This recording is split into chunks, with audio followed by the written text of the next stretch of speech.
Parliament. And this was, I'm not just creating conspiracies here, even a former Member of Parliament of the EFF, a former provincial chairperson of KZN, Comrade Khoza, said it, that Mboweni is going to be recalled from Parliament before SONA. And this is what happened. So we're not creating conspiracies here. This is a man who knows the internal dealings of the party. Because as a provincial chairperson, you are an ex-officio of the CCT. So he knows how these things works. Dudusani will never be the deputy president. Absolutely. Number two, you are confident that Comrade Duduzile, who's Duduzani's twin, is not seeing eye to eye with Comrade Floyd Shivambu. You are confident of that? That is there, and I'm clear that in MK we love JZ more than we even love Floyd or we love anyone. And I can tell you for free, the message that we're still preaching when we speak about MK today is that we were some part of the people who rejected it as part of the FM, because how do you say you are a Marxist-Leninist organization and then you form a union inside a Leninist party? Because Lenin rejected unions and labor desks. So if the EFF is seriously a Leninist organization, they must stay away from such things. Let unions deal with their thing.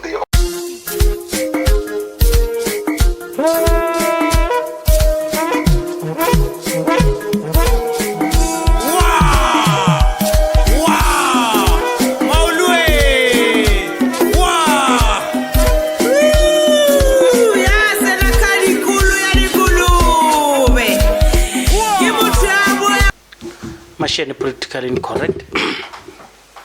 Let's opine on Ndlozi.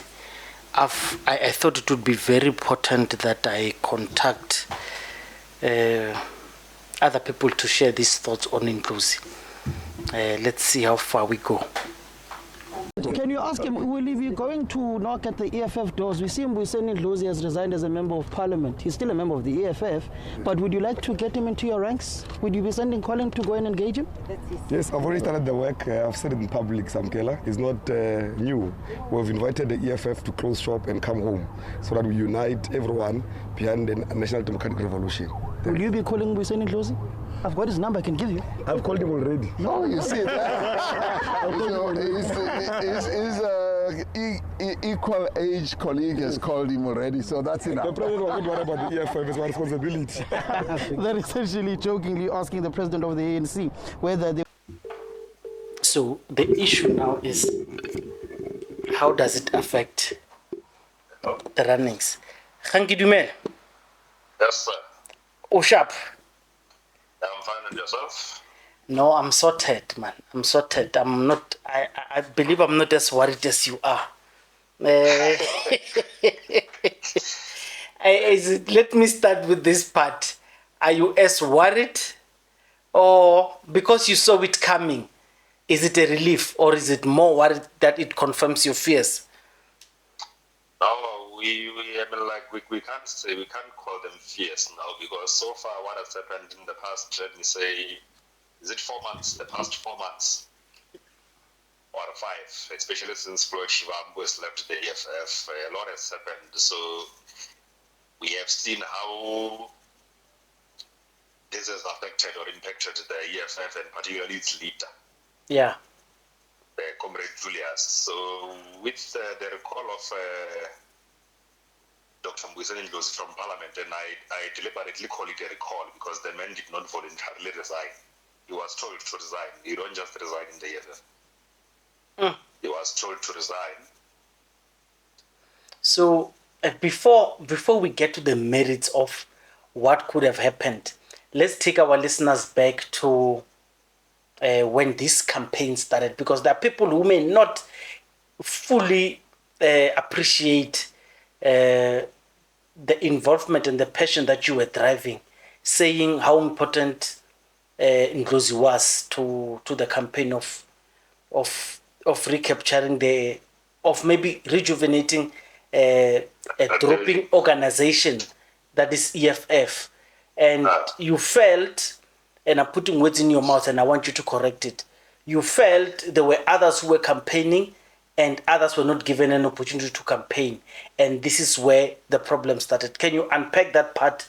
Because it's a very important year in 2024. We'll discuss the year that was 2024 for Julius and EFF itself. Just started there. How did you get into trouble? Most importantly, it was just a matter of saying, okay, the former deputy president of the EFF leaves, who's the current secretary general of the MK party right now, Comrade Floyd. He leaves the EFF, and now, especially when he goes to SMWX, he says something like, leaders of the EFF knew that I was leaving, and the first suspects were those who were close to the man, Comrade Floyd. And if we check history very well, at the founding table of the EFF, the lives of Kganki Ndlozi, they were brought by Floyd. So Comrade Julius saw them as allies of Floyd who could later jump ship. So his argument is that you can't even give such people an opportunity to campaign in the EFF because you're not sure whether their emergence in the top brass of the party serves as an infiltration or what. So, yes, I'm listening. I'm listening. So Julius says you are not sure whether their emergence in the top brass of the CCT in the FF, whether their emergence would be an infiltration or what, and especially in the officials, because an official is someone who knows everything. Before the collective, the CCT collective can know everything, the official knows, and all official members sit in the War Council. The War Council is kind of the highest decision-making meeting between conferences. And the War Council can make decisions more than the CCT can, and not all CCT members sit in that War Council. So Julia's argument is that chap might be an infiltration, and we can't let him find expression in the EFF. And that's why it had to be isolated by any means necessary. And even now, to even put him in the parliamentary caucus of the party, parliament, which is the highest decision-making body in the country after the courts, is to simply set ourselves up for failure if we keep this man. So he must equally be recalled from parliament. And this was, I'm not just creating conspiracies here. Even a former member of parliament of the EFF, a former provincial chairperson of KZN, Comrade Khoza, said it, that Mbuzen is going to be recalled from parliament before SONA. And this is what happened. So we're not creating conspiracies here. This is a man who knows the internal dealings of the party. Because as a provincial chairperson, you are an ex-officio of the CCT, so he knows how these things works. So that chap did not voluntarily resign. He was mandated to resign. But on the other hand, I can tell you for free that he is also relieved because he does not want to be the one to kind of seem like he betrayed people. People claim they're betrayed. Seems like he betrayed the people and then left the EFF. No, they chase him out just like that. So he is equally relieved where he is.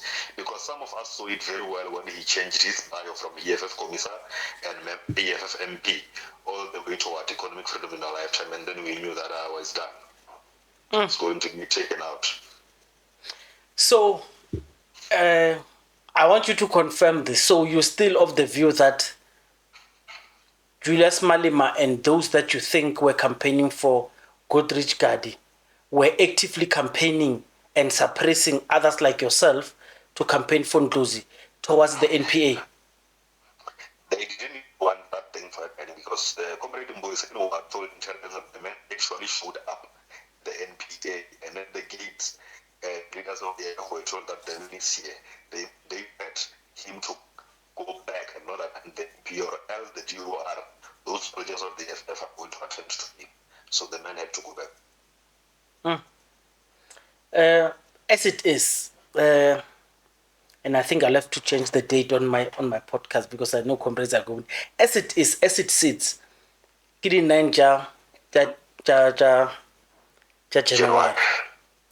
It's going to be a long year, and I want us to talk about the 2024. What happened? You were within the EFF with the campaigns, and of course, the NPA. What went wrong? You could just have a cap of the 2024 of the economic freedom fighters, how it was. Because let me tell you, I consider 2024 as the saddest year of Julius Malema as a political character in South Africa. That has been the saddest year because it was very difficult for him. I just want you, as a member within EFF, how did it feel for you, and where do you think things went wrong? As I change the date for today, tell me.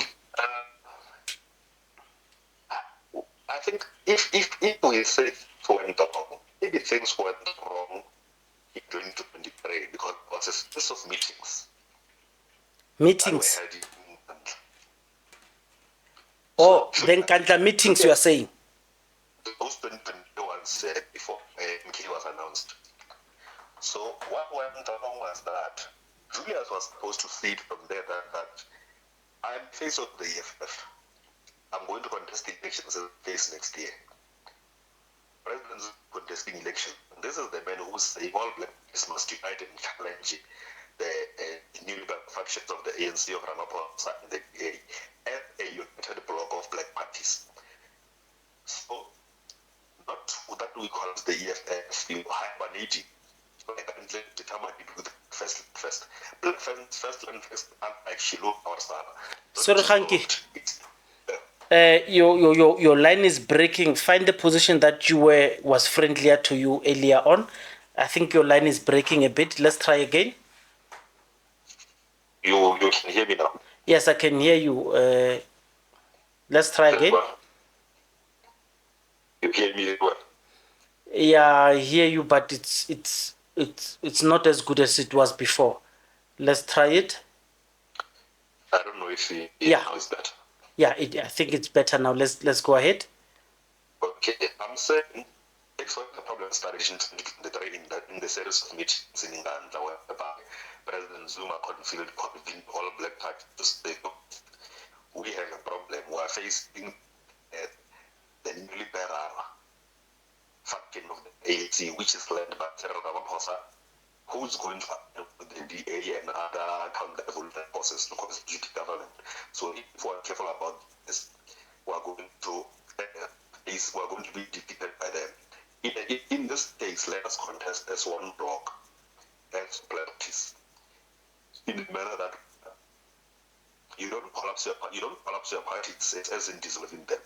No, we just contest in one bloc and all your parties for one party, which is the MK.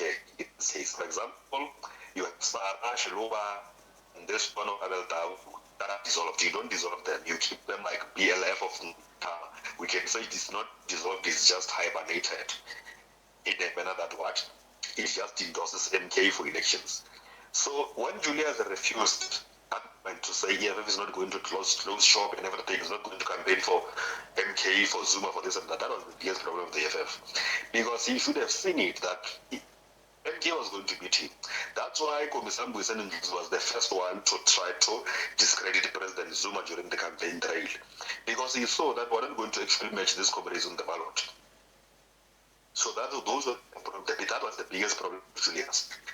Thinking that Zuma was misleading him when they as a single impenetrable black front. Okay, Kganki, do you not think it was a problem for Ndlozi to attack the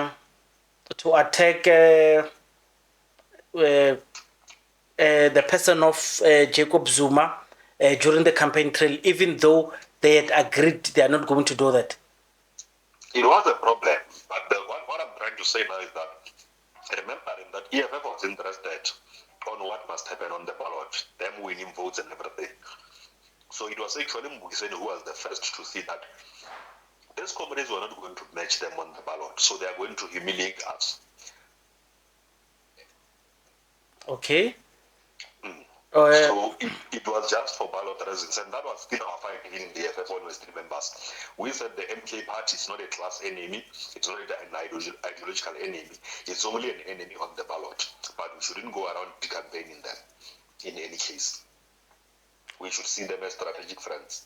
Did it bother you when Julius expressed, of course, after elections and after Floyd had left, to specifically categorize and name MK as their enemy of the EFF? It's surprising. It's surprising because now, in the midst of all problems that we have in South Africa, the GNU, the DA inside, the FF Plus inside, how do you categorize a fellow black party and call it an enemy when the bigger enemy is there? It's like saying what, okay, for example, the EFF and the MK are all enemies to the GNU. If EFF fights MK, and say, for example, defeats MK, then the EFF is left alone to fight the GNU. It's going to be defeated. Yes. So it's offensive. It's a lack of principle. Okay. Subjectivity overrides political principle now. Okay. So, as the matter stands now, we are sitting with a very divided economic freedom fighters, because at some point it was said the exodus has stopped, and Julius Malema expressed that. And I remember I should say few days ago, the Secretary General of EFF also said he's not going anywhere. He's a member of the EFF. And today, when we're thinking things were cooling down, he was taken out. Where is the future? The ANC seems to be courting him. MK seems to be courting him. Where's the future? Is he going to go into academia? Is he going to go into business? Is he going to go into foreign diplomacy? Where is he going? What are the indications? I have a reason to believe that he will likely go to MK. Yeah, because so far it does not make sense for ANC. But it doesn't stop Colin Malachi to hopefully try to get him. Colin Malachi is just Colin Malachi who loves speaking. It's the very same guy who says Julius must close the EFF and come to ANC. Yeah. So, but he's still Colin Malachi. And on top of that, we said in Julius and Floyd are the very same people who complain about Ramaphosa.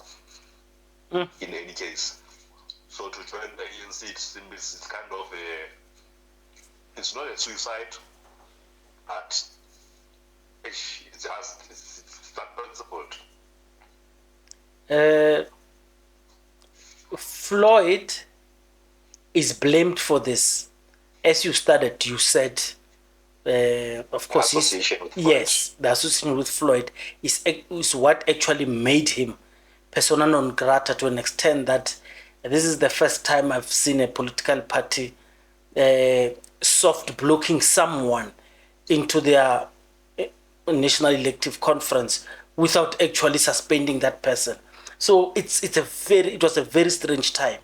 And these people are speculating. I've spoke to fighters who are afraid to come here and speak. They say the most frustrating thing about this period was because the organization refused to tell them what is happening, even when they were asking. And they allowed them to speculate. And you know, when we speculate, people will come to us and tell us we are lying.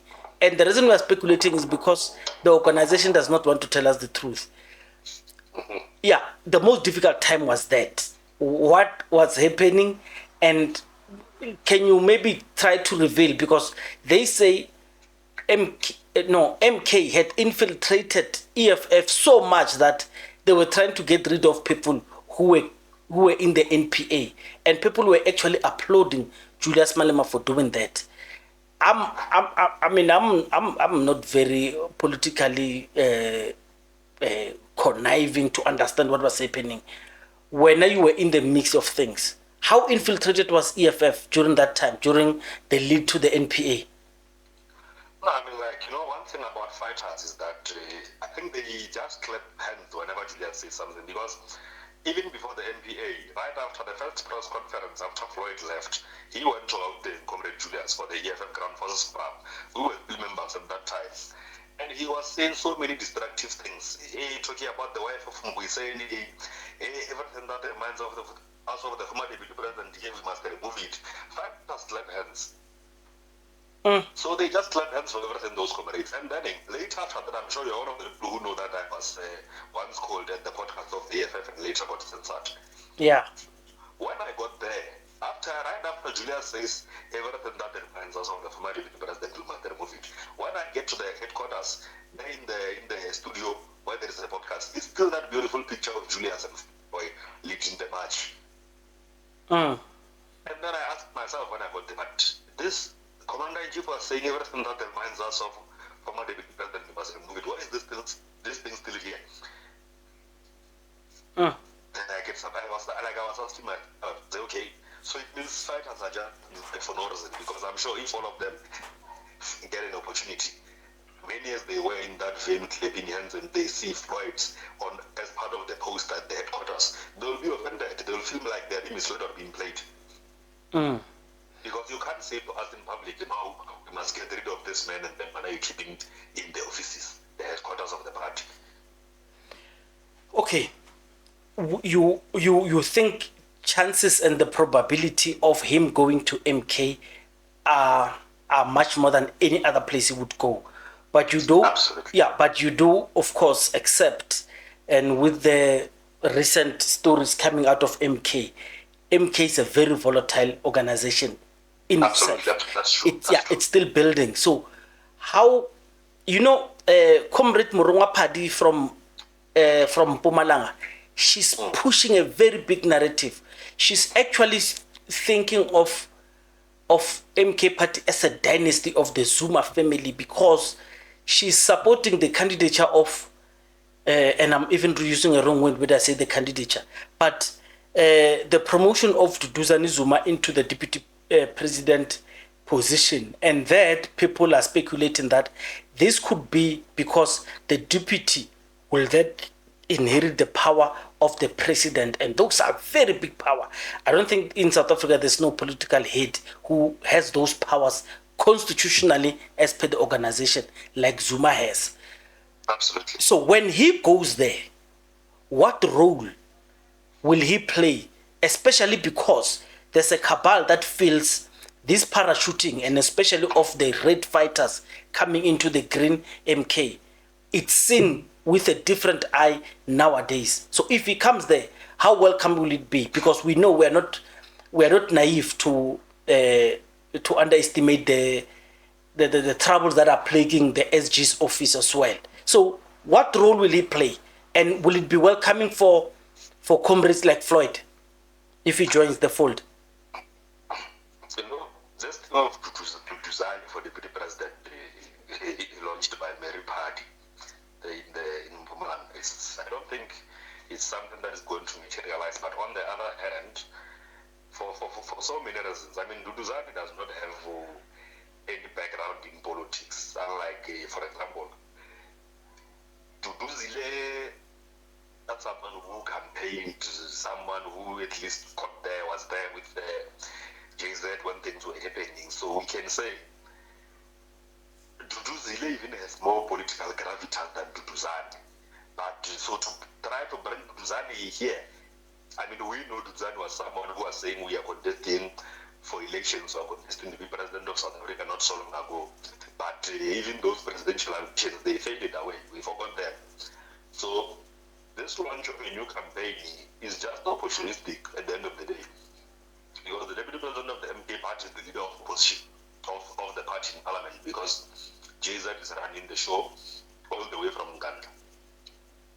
So Duduzane, with the deputy president, going there to have to lead MK in parliament as the leader of opposition is just something that doesn't make sense. I mean, if you check the constitution of MK, it's something that is cut out very well, because it says the deputy president is the leader of opposition in parliament, I mean the leader of MK in parliament, and also the leader of legal affairs. So you can tell that as much as the MK constitution is cut out for Zuma there and there, and Floyd in the secretariat, particularly National Organizer and SG, it's also cut out for Shobe, because when they were making that decision, they knew Shobe has got the background of the legal field. That's why they were saying also the leader of legal affairs, which isn't surprising even today when he is a member of the JSE, or a former member, one would say. So Duduzane does not have those credentials. That campaign, to launch such a campaign, would be deliberate sabotage on the part. You and I will agree that I remember you hosted an X Live a few days ago, and when I was unpacking the Constitution, I also specifically spoke about how the deputy president role of MK was tailor-made specifically for Dr. John Thorpe. Yes, and I saw you guys were also unpacking and trying to understand the constitution of MK very well. But I want to tell you that as matters stand, those things might be flown out of the window for political expediency, and we have seen that in history happening. So when you are confident that Duduzane will never be the deputy president? Absolutely. Number two, you are confident that Comrade Duduzile, who's Duduzane's twin, is not seeing eye to eye with Comrade Floyd Shivambu. You are confident of that? I think Magazala clarified it that no, that thing was just, I don't know if it was just in the name of defending the party or what, but I want to believe that since Comrade Magazala is close to both comrades, we're just there was just a narrative on social media, but I want to believe that if they were not seeing eye to eye by the time that we pronounced, because we who said we have a problem with the behavior of Comrade Duduzile. I'm sure she was called into order. I no longer see some serious targets towards Floyd now. So let me rather not speculate of my soft spot for the party and for the reasons that I want to be spoke. At some point, you did feel that yourselves would have to stand up and protect the office of the SG, led by Floyd Shivambu, of course, being attacked by elements within, and absolutely. you felt that you needed to stand up and attack, and you're feeling that the storm has calmed now. It seems to be gelling together. Yeah, something like that. One thing that we also want to say is that in the future, should anything threatening happen, we are going to be the first people to stand up and say, not in our name. Hands of Comrade SG, hands of Floyd. I can already hear people commenting here, saying how Maramashi and Kganki is not one of us. And I'm not a member. Yes, I can already hear them saying, but Kganki is not one of us. Why is he projecting himself to be one of us? So when are you joining? I don't know when I'm joining. However, those people, we have a serious problem about such characters in the country. Yes. There are members and there are voters. If they call elections tomorrow, I'll vote for MK. And if I'm saying I'm going to vote for MK, it means I care. And if I care, I must have views. It's not only members who have views. True. You'll find that those who are saying all those things, they can't even unpack the party constitution like I do.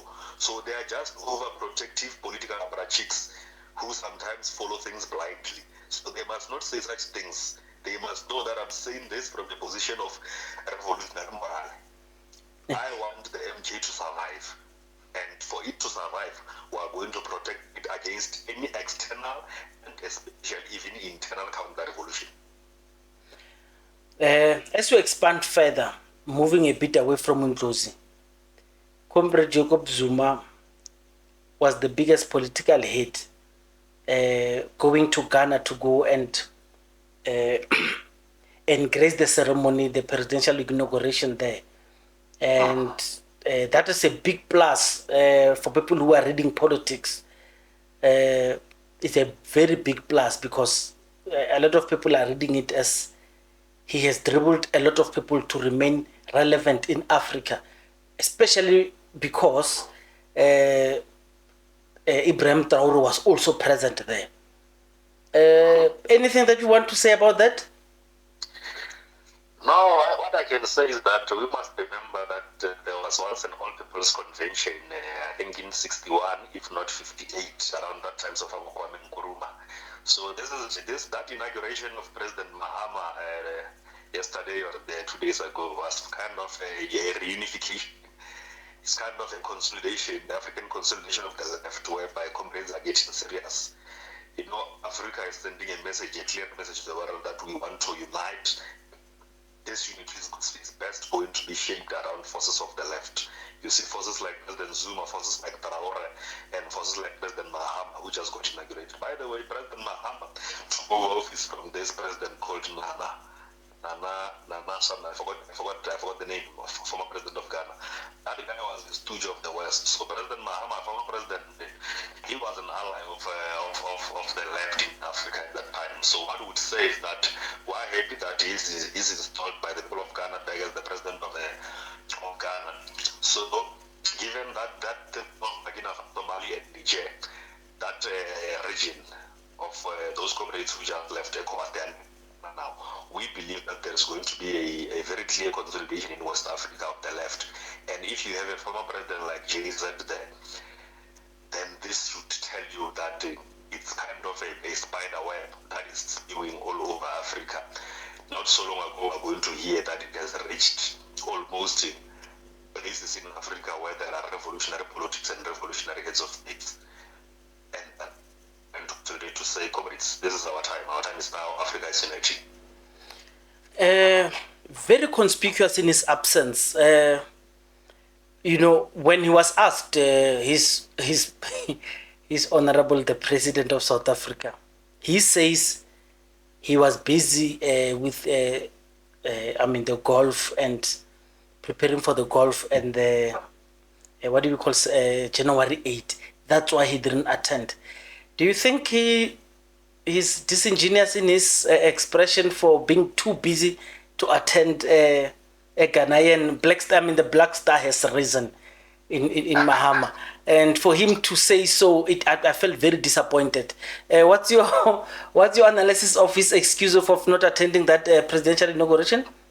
He was not invited. It's like now he's not even sure whether to go to Mozambique to attend that issue of Frelimo issues, this and that, simply because what MK is in charge of the Pan-African Parliament in SADC. We must remember his comrade Duduzile Zuma, who's the chairperson of Pan-African Parliament in the SADC region, the chairperson of the SADC Pan-African Parliament caucus.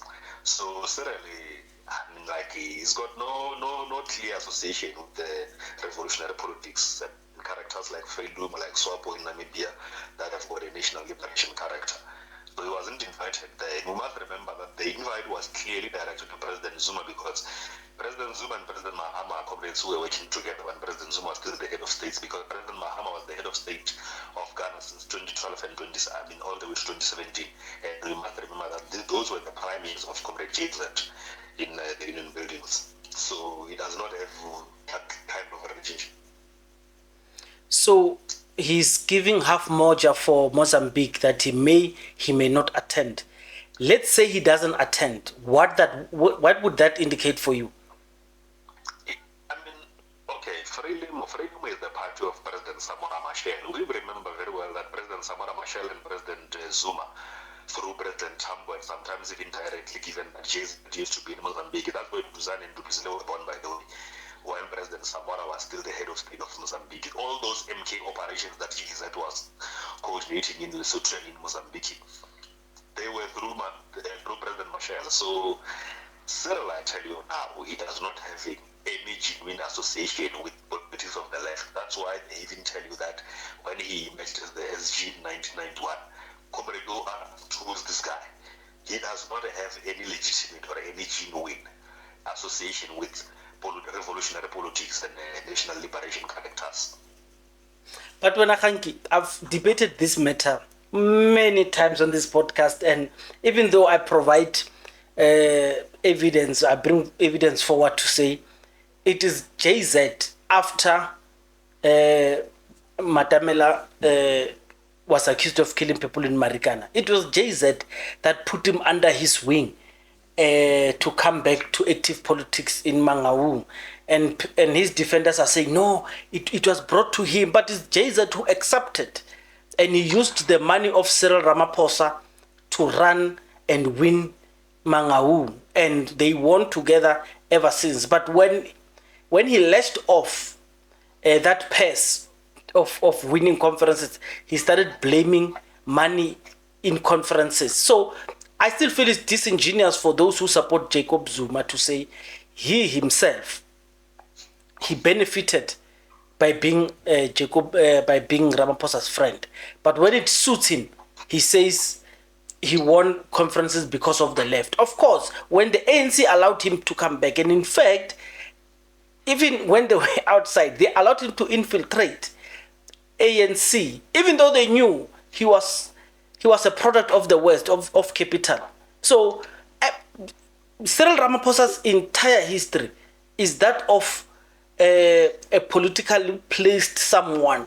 I won't say parachuting, but he was in the struggle, planted deliberately by capital. He has always defended capital, and people have always seen it like that. So for people who have worked with him, and when they are no longer friends, they want to distance him as something very sinister, even though when they were working with him, they were enjoying. I feel that is disingenuous. Do you think that my assessment of Cyril and those rightist ANC people is unfair?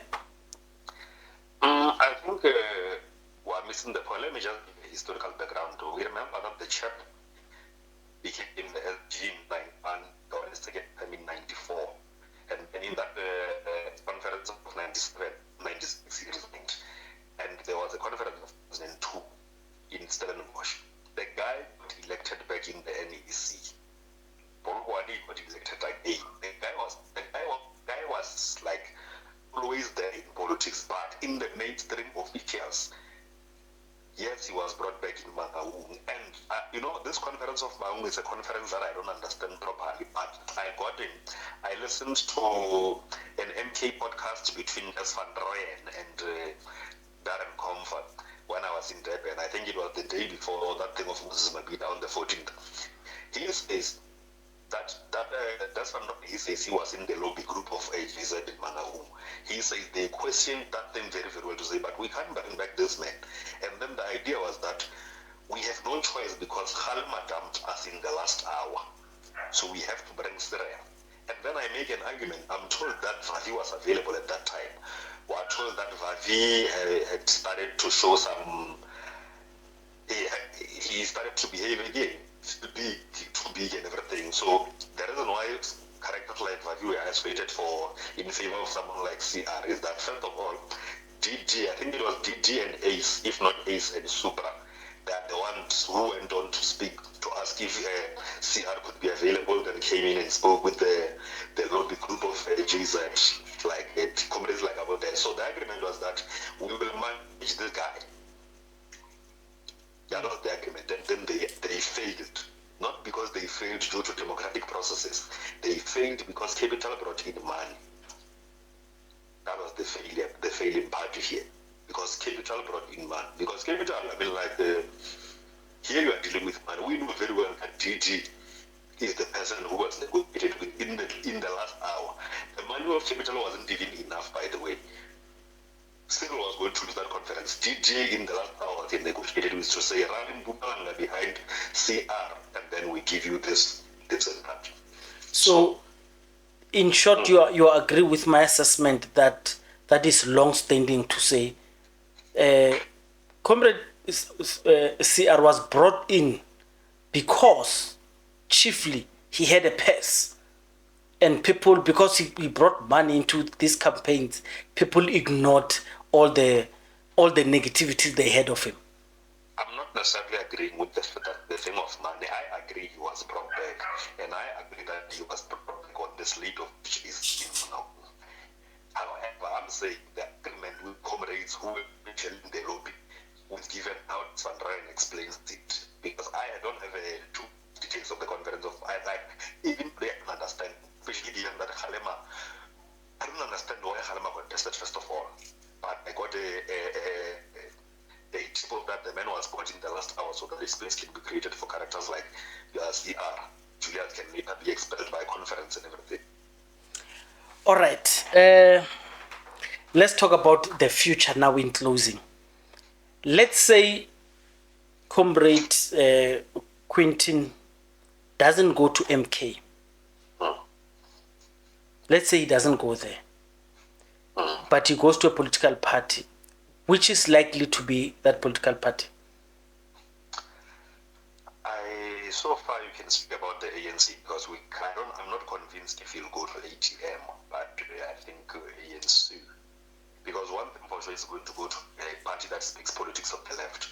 ANC has got, what we like it or not, be it the ANC of Ramaphosa today, it's still part of the struggle heritage, and the leftist it has got the heritage of the leftist politics. You still have your national democratic revolution being preached, so it's likely to be the ANC.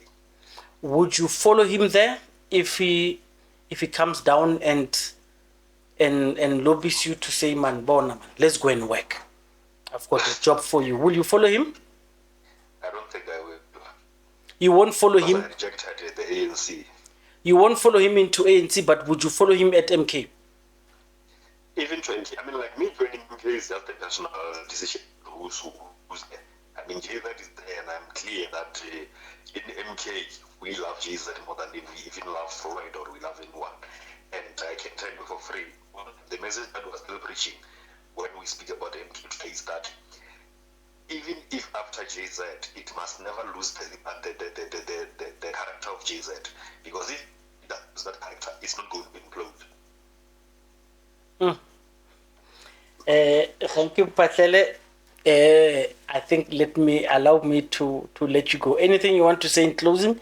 Anything you want to indicate for 2025 for both MK and EFF? And if you want, you can add to ANC. Anything that we might look forward to in 2025? 2025, we're actually looking forward to the NGC of the ANC. We must remember in 2005 in the University of Pretoria, this is the very same NGC that said we stand with Zuma. They were telling him Mbeki that when Mbeki said, I fired JZ from the cabinet, in fact I must even remove him as the deputy president of the ANC. The branches in Neutral House said, not in our name, we stand with JZ. So the NGC, as much as we are told it does not have the powers to remove a president, the NGC can say, ANC, remove DA, remove FF plus from the GNU. That's the powers that the NGC has. So we're looking forward to the NGC, and we're also looking forward towards more consolidation of the MK party, because I believe if the MK party is clear, this year they must think they are the year of the branches. They must start building branches and structures everywhere. And we must remember they're still going to appoint the Youth League, the Students' Movement, and the Women's League. So such appointments, they must be clear appointments whereby you appoint builders and not opportunists, so that the MK can grow even in campuses, even in spaces of the youth, and even amongst women. Is the NGC confirmed that it will take place, and do you have a date? The NGC, you must remember, it happens 3 years after conference of the. It's a mid-year conference. It's a mid-term. It's a mid-term review, so yeah. You can always know it happens in 2005, 2010, 2015, 2020, 2025. That's where you know the NGC is going to be. Much like we know the conference of the ANC is going to be in the years after, the year that ends with either a 2 or a 7. But do you think it will happen? 17. Do you think Cyril and his leadership would allow such to happen? No, it's not even up to them. It must happen. It's whether they like it or not. It's like saying they can stop the conference in 2027. We know it's happening. The NGC is also. Well, I'm not so confident, but it's fine. Let's cross our fingers and see if it will happen, and especially where will it happen. I don't see it going to KwaZulu-Natal, by the way. Okay. Is it coming to Polokwane? It's a source of permanent trauma to some people also. Yeah, no, it's long been seen as a post-traumatic stress for others. So let's talk EFF. At its weakest since its inception, what are the things that may develop within EFF going forward this year? Anything to look forward to? They just launched the youth command, so we will see who is going to lead the youth command. But my problem that I had with the youth command, now I was saying, when I was still a member, we said, don't disband the students' command. Keep the students' command and launch the youth command. Let them coexist. Because if you launch the youth command and you say you dissolve the student command, you are going to have a lot of youth leaders coming to campuses and now creating two centers of powers between youth and students, because you'll be having youth who want certain people to lead, and you'll be wanting students who want certain people to lead. So if this thing of the youth command is managed very well, campus branches are given autonomy, then something we can say EFF can do well in campuses like they've been doing. But if they're not given autonomy, these branches, which is likely, given that the youth command, leadership of the youth command from outside campuses will come and have interest in campuses, then you are going to have even problems in the EFF. That narrative of saying the youth vote belongs to the EFF, which is false, is going to now be proven to be absolutely false. We have what is called the labor desk. I see MK also has a labor desk lately. The courts have already told EFF that stop interfering with Labor Relations Act. If you want to participate in labor, form an organization that you will call a union, so you could take issues up legally as a union. Julius Malema has been hesitant. He's been promising for many years. Will 2025 produce a union from the EFF? And I'm not talking about the labor desk. No, it's not going to happen. And by the way, even that labor desk, when it happened, we were some part of it who rejected it as part of the EFF, because how do you say you are a Marxist-Leninist organization and then you form a union inside a Leninist party? Because Lenin rejected unions and labor desks. So if the EFF is seriously a Leninist organization, they must stay away from such things. Let unions deal with their thing. They organize unions to rally behind the EFF, not for them to create unions that are subordinate to the EFF.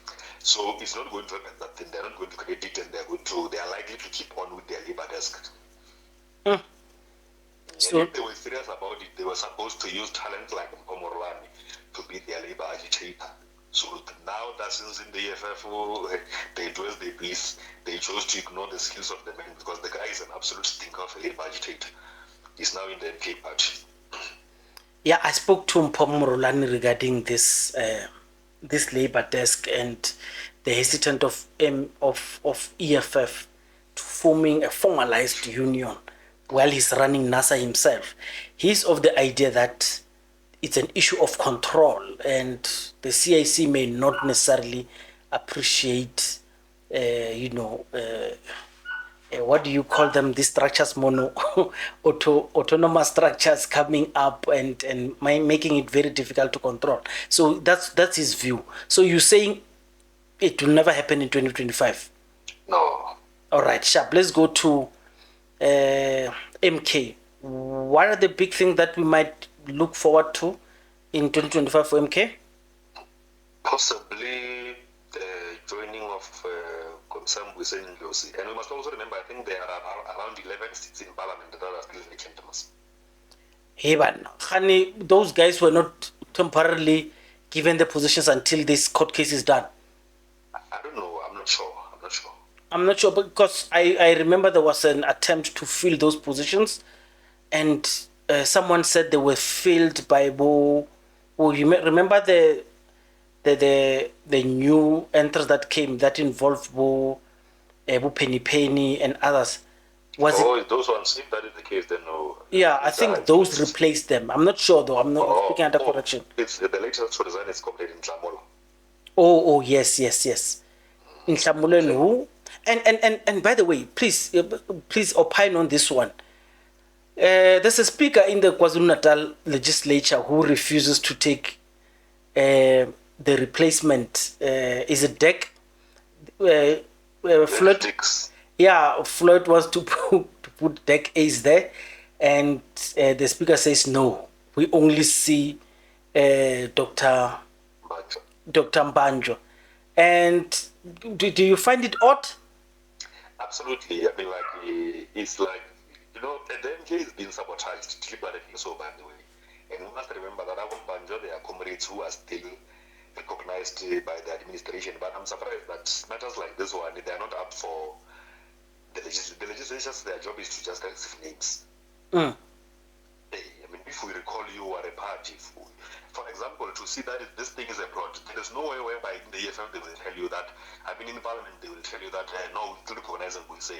So it's just this propaganda and to just trouble the NK party, but they will overcome. It's a small thing, that thing, it doesn't matter. I got those comrades are still pending to the DC, so if Mbanja knows what's good for him, he should go and divorce himself from the legislature very fast. Three people with Zuma surnames have been let go since this year. Yeah, it's three names. So I've issued a podcast to say this is actually a good thing for MK because it proves that this is not a family dynasty. This shows that even those who are perceived to be closer to Msholozi can be gotten rid of if they are seen to be contravening what MK seems regards as a good ethics. Absolutely. That's why I said I'm not even threatened by this comrades pronouncing Kganki deputy president. It's not going to happen because I know that it takes political decisions, not family-oriented decisions. So if comrades have dealt with, like about Tobani Zuma, they were dealt with, and we welcomed that. No one was unfair to them. They tried to act big and everything. Tobani Mphahlele, of course. Tobani Zuma. No. Kwezi, is it Kwazi or Kwezi? Yeah, Dr. Kganki Mphahlele is one of those who manipulated internal party processes in fielding a ward councillor candidate who did not meet the merit. So I don't see him coming back. He was a close ally of Jacob Zuma even during the ANC time. What? Even Kobani was convinced of MK. Them coming back, it will depend on the DC because we don't know how the DC processes of MK works. But I just hope they don't get expelled so that they, I mean it's because I'm lenient. I hope they don't get expelled. Just to show them that comrades, please don't play like this around the party. This is serious business. Them being recalled is enough. I don't see them peacefully serving their whatever sentences within MK without fighting back, and that is just me, and I hope I'm wrong. As I see it, I'm reading it from afar. You're much closer than me. Reading it from afar, I don't see him surviving the chop. But anyway, let me leave it at that. Lastly, projection from you. For 2025, what can we see from Kganki? No, so far myself, I think I'm just going to continue campaigning for the party. I'm going to give political education sessions in campuses with branches of the MK party. I don't know when I'll join because a character like myself I told you. It's easy to expel me. So tomorrow, there are certain counter-revolutionary elements they want to deal with me simply because I once said something about them on social media or someone. Yeah. You say I might be troubled. Yeah, but I did tell you about that. But anyway, Kganki, thank you very much for giving us time, and I hope all the best for you in the calendar year of 2025. Thank you very much, boys. Tada, keep growing, my brother. Sure. There was Kganki Mphahlele, the younger Julius Malema, the smaller version of Julius Malema, the younger version of Julius Malema, and I call him that. And I know he doesn't like it. Fighters don't like it when I say so. So I'm just gonna drop the podcast here. It's been a long one. Thank you very much for listening this far. Tell me what you feel about this. You can see Kganki is a gem that is still going to grow and is still going to be an asset. As young as he is, I see a great future in him. Sometimes these young politicians need to be as raw as this, because once they are polished, they grow this gentlemanish, this diplomacy. Diplomatic young comrades, I find it very, very difficult for me. I want them as raw as they are because they're able to tell us the truth. Someone tells me that honest people are drunk a drunk adult, and a young child, because they are always ready to tell you the truth. Mashane, politically correct. Let me leave it at that. Tell me what you feel. From Mbuyiseni, I don't know. I don't know where he's going. Thank you.